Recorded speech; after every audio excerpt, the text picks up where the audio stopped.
I'm in Idaho Falls. Look at the sunset. I'm in a location that I've parked at a number of times. And I got here and there's a real junker RV back there. But I drove in today from Utah Valley.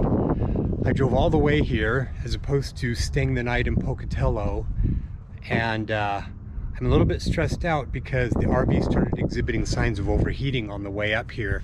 And I'm not sure if it's a sensor or if it's really something going on. The thermometer in the RV was replaced about 8 months ago or so. And after I got some really weird temperature readings, and it started doing that same thing again on my way up here. I got into Pocatello, and all of a sudden the thermometer indicator on the dashboard suddenly pegged all the way to hot. And then it went down and it stayed up about 3/4, and then it pegged again.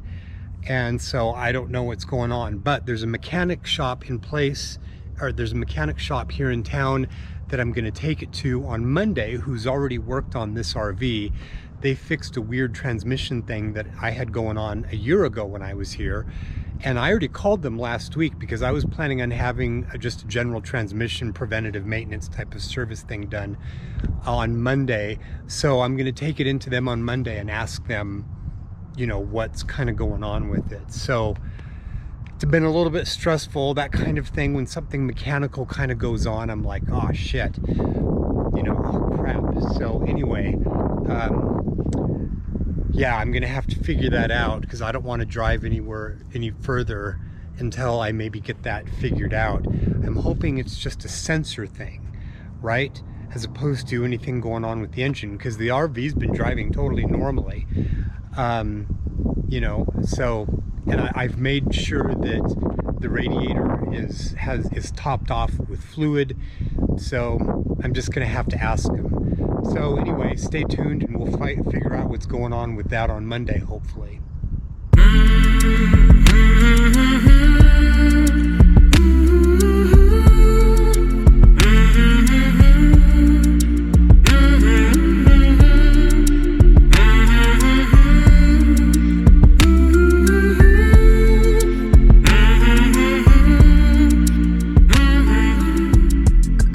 When I'm here in Utah Valley, I vacillate between like 3 or 4 different locations, but I am getting ready to head up to Montana tomorrow.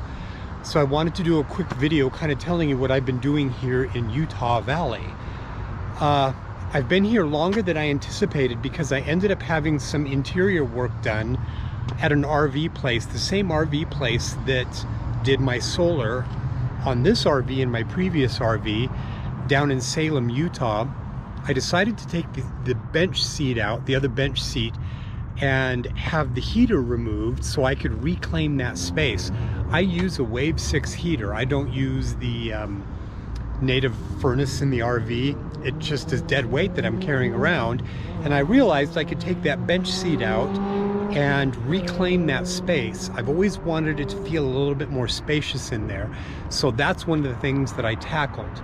So I ended up having to take the RV down to Salem, which is at the very far tip. Like if you go all the way down that way, about 15 miles, is the south end of Utah Valley. And it's actually kind of a pretty area down there. So I am on my way to take the RV down into a little town in the very southern part of Utah Valley called Salem.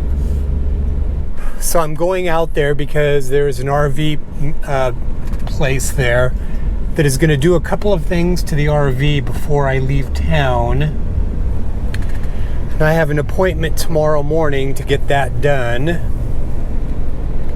So I figured I might as well just go out there tonight. I found a place to park just around the corner from it. The guy who installed my solar on my first RV, he opened up his own shop, and that's what this is. So he and his crew installed the solar on this RV. So I'm taking it down there to have them do 2 specific things. One is to take out the old heater, the furnace in the RV, which is basically dead. And they're also going to see if they can fix the RV's generator. He said they actually have generator kits for like putting in a new carburetor. 15 south for 13 miles. So that is what I'm doing now.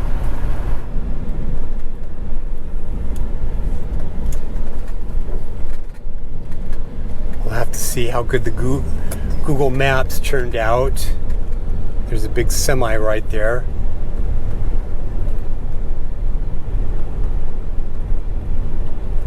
And then here is what I saw on Google Maps.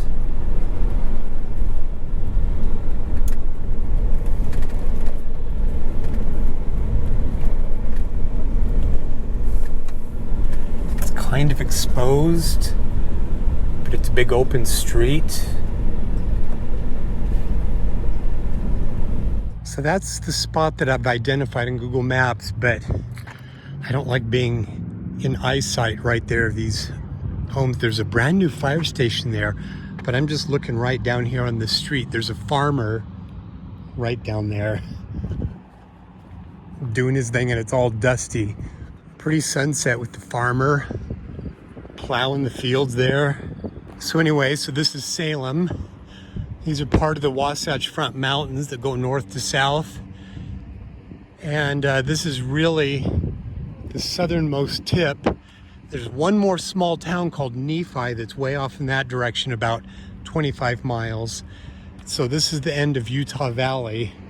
But these mountains here used to be shorefront property because this all used to be under Lake Bonneville. You can still see remnants of the ancient shoreline when you kind of look at it. Okay, so this spot worked out last night. The RV place isn't quite open yet, but I'm going to move the RV over there.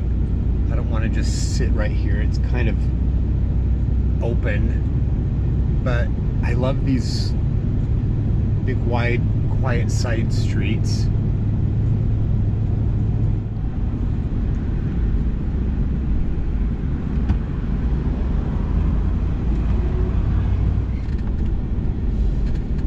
In this lot, there's this huge lot here, and then just wait for them to open up. They don't open till 9, so I've got about an hour.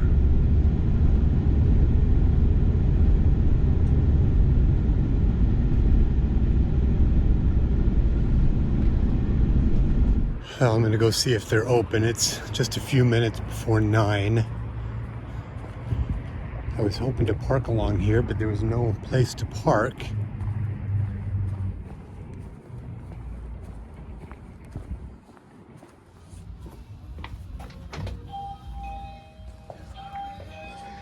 So we're taking out the furnace, capping the gas line, is that what we're doing? Yes. Okay.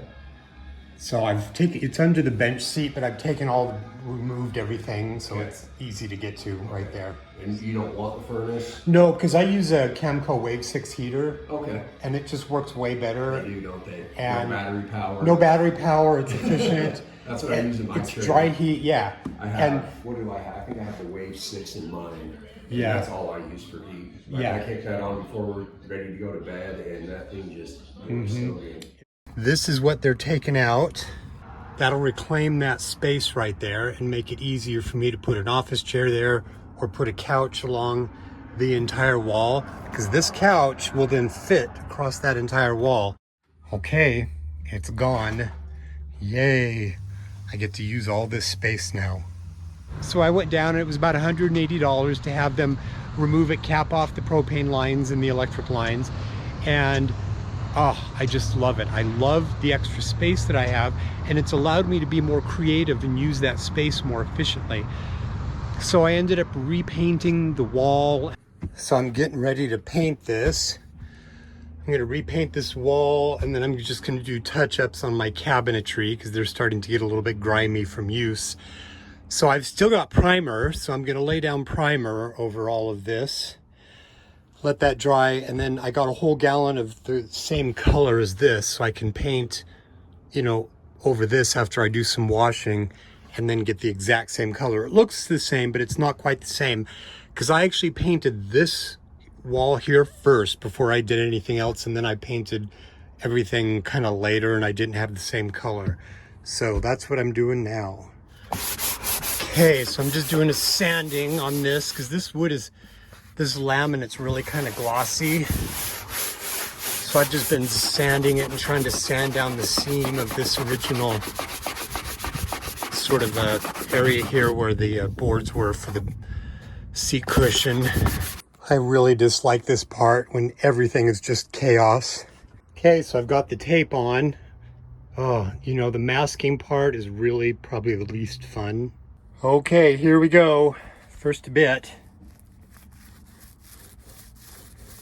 It'll be nice to have this gone.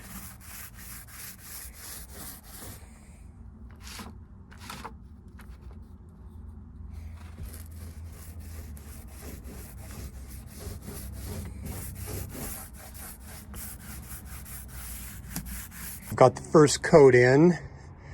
I always love seeing something like that disappear. Finally on to painting.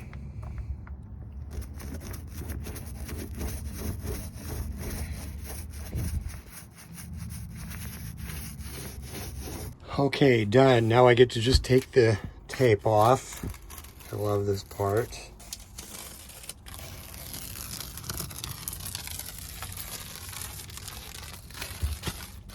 No more evidence of that seat having been there. So I got that project done. So taking that bench seat out is going to let me do other things in this area, including putting an office chair. So this is sort of all phase one. I also repainted some of, just sort of touched up the cabinets there so they kind of have a fresh coat of paint also. I got this Harbor Freight saw that's just fantastic, and it's not battery powered, but it plugs in my power unit here, which I've got covered, drives it just perfectly. Okay.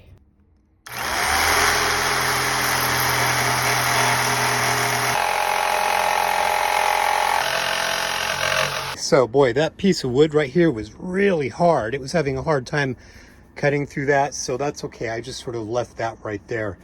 But when I'm sitting here, so now you can see if I put my little stool and I sit in my proper office chair, then I can sit here still, and this is going to be just a good sort of ad hoc thing. So I've got to get something that's kind of sharp, but this is going to be good for just temporary, you know, until I get my proper chair. One of the nice things about being next to a dollar store is you can run in and get supplies. So I went and got this sanding block. So I just sanded down the edge here so that that is smooth.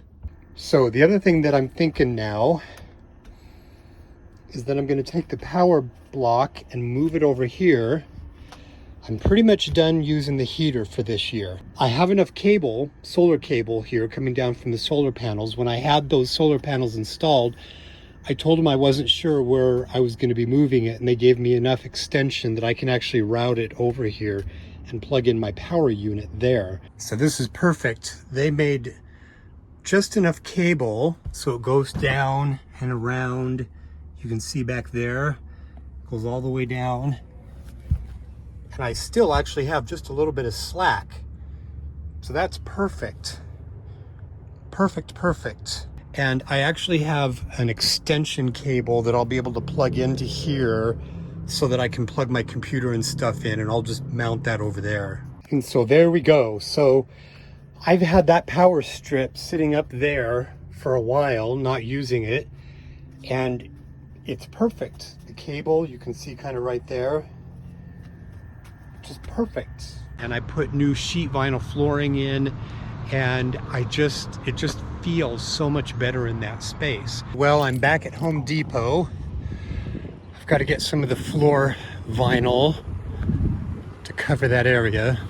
Okay, so I've just got to meander back and find the area where the sheet vinyl is. Okay, so this is where it is. So I have this right here. Where is it? I was here the other day looking at it. It's gotta be here. Oh no, I hope somebody didn't come and buy it out. Oh crud. Somebody may have bought it out. There was a whole roll of it. Somebody may have come and bought the whole thing. Oh, dang. Oh no, it's up there. It's way up there.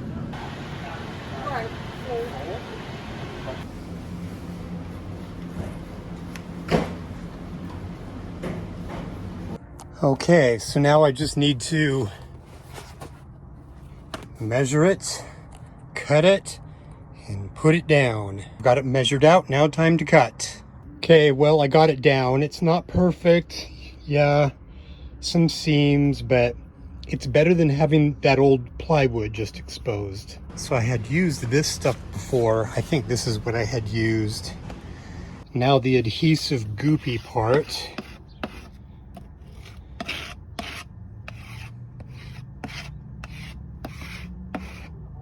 I really like how this is shaped up.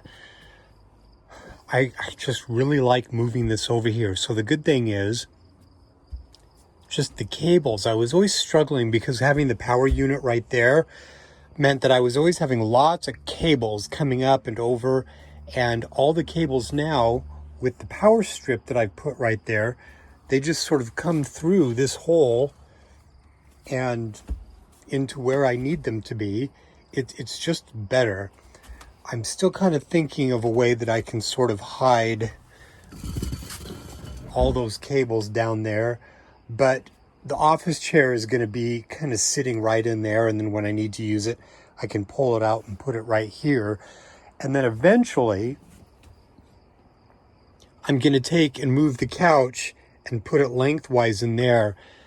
But for now, I'm just going to continue to evaluate this layout and see how it works. I mean, I kind of like the couch right there, but I'm really interested to see what happens when I put the couch lengthwise that way, because then the office chair will go here and there will be the little desk that I can move around.